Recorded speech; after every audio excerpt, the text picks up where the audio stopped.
Hi, I'm going to be going over this week's work, seeing as half of fourth year is self-isolating right now. So what everyone in class is going to be doing, and at home of course, is we're going to be doing a practice coursework, a programming practice coursework, just to get ourselves prepared for the real thing come at the end of the year. So before we do that, there is a new version of Teams for REPL. The old version, you won't be able to access it. There's a way to get all your work ported over, but I'll show you that when we're all in class. But for now, we'll sign up to the new Teams. So if you go to the computing team and click on this link here, it should take you to it. I think you just need to type in your school email address and your first and second name. I think that's it. And then once you've done that, you should be taken to this page. Now, if you scroll down, it might look slightly different for you, but you'll get all these giant boxes. Now, each one of these is a program. You've done most of these, or you should have done most of these in class already. Now, you won't be able to see your answers if you have previously done them, unfortunately, but again, I'll show you how to get that done in class. For now, we're going to be going to the coursework. Now, it isn't the first one like it used to be. It isn't in order. Even if you order it by date here, it doesn't work properly. So if you scroll down, and we're going to look at Practice Coursework 1, Cake Company. And then I think there's just going to be like a button for view for you to look at. And now you'll see this document. It's kind of weird. It's not like the box, like where half the screen is the task like it was before. Now it's a separate file, so you have to click here.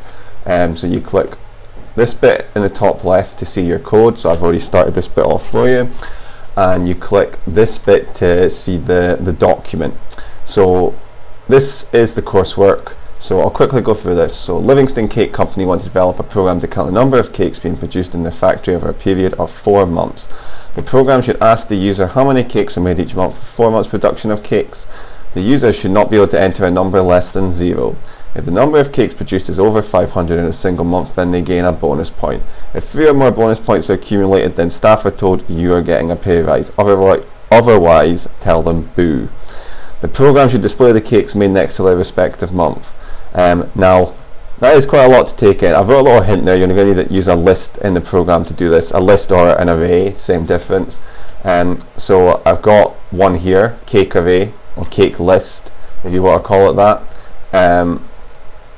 And this bit here, this is an extra task. This is actually the same task.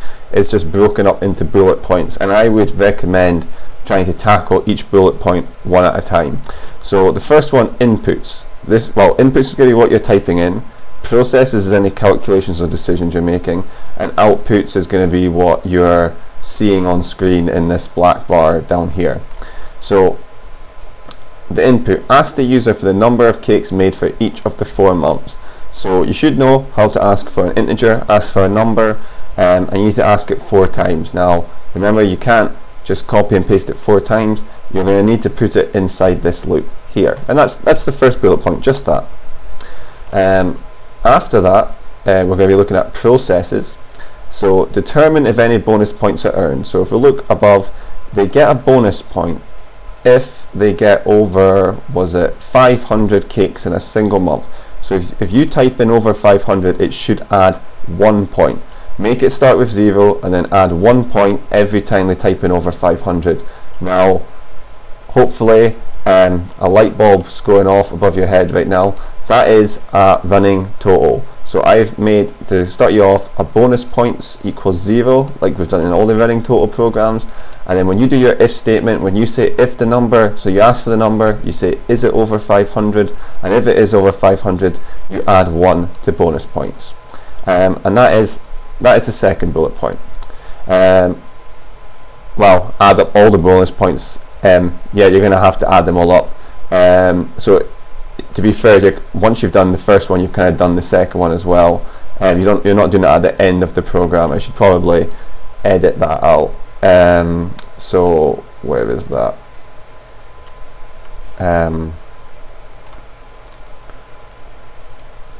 So yeah, let's get rid of that. And that didn't do anything. Right. So check if the number of cakes is less than 0 and ask again if it is. So what we mean by that is input validation. I wrote the hint there. That's the one where you make a while loop and you say while cakes is less than 0, just ask for cakes again.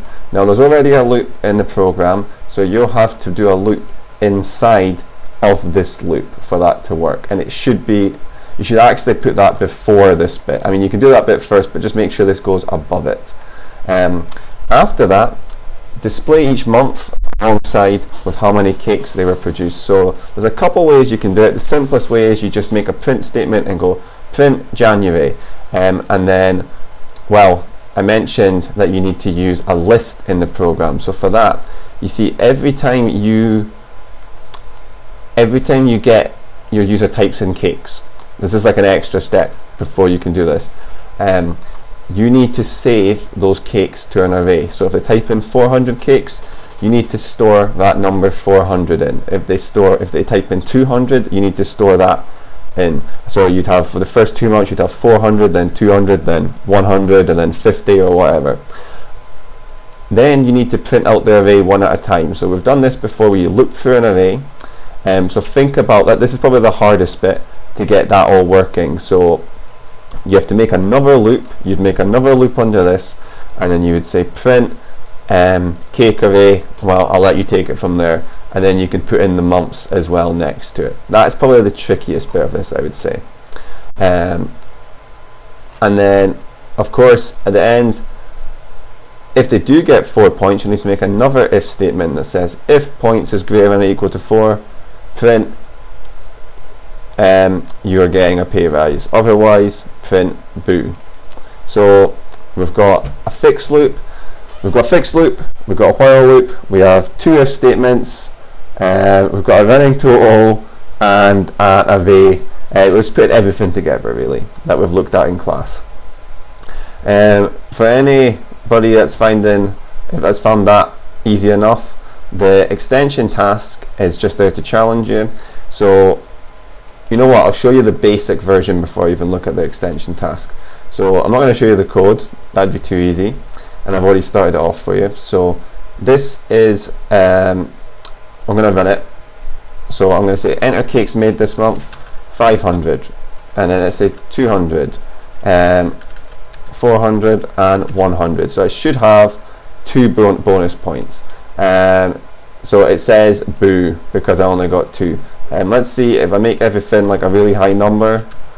I should get,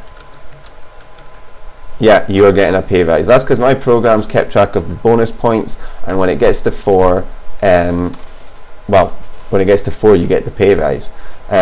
Notice how each month is printed out side by side next to the cakes. That's a bit confusing because I've used the same number, but I'll try radically different numbers just to prove a point. We'll do 1, 2, 3 there, 4, 5, 6, 7, 8, 9, and then just 1. And there you go. So it's January, and it types in all the different cakes. Obviously it's boo because you get less than 4. The extension task. So the first bit is, now these are all, they all kind of like lead into each other, but I just thought it was easier to break it down. So if the total amount of cakes over the 6 months is over 2,000, then it should be told you are getting a lifetime supply of cakes.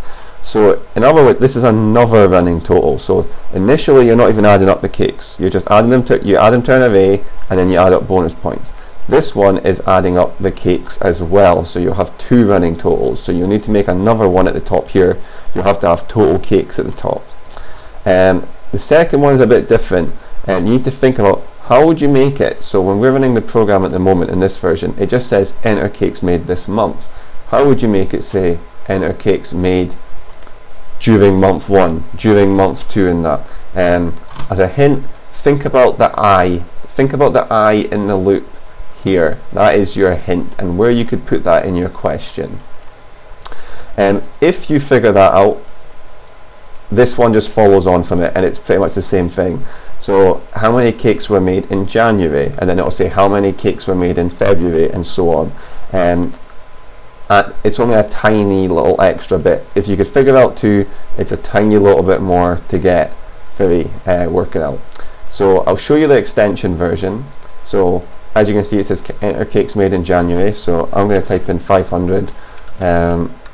February comes up, then March comes up, we'll do that, and then we'll say 2000. I don't know what's happening there. I'll have to look at that'll be something silly I've typed in, but it does say you're getting a lifetime supply of cakes, and then it prints out. But yeah, I was playing about with this code beforehand, and I must have deleted it. So yeah, ignore this bit. This should say you are getting a lifetime supply of cakes. Part of me feels like I should start this video again, but can't really be bothered. But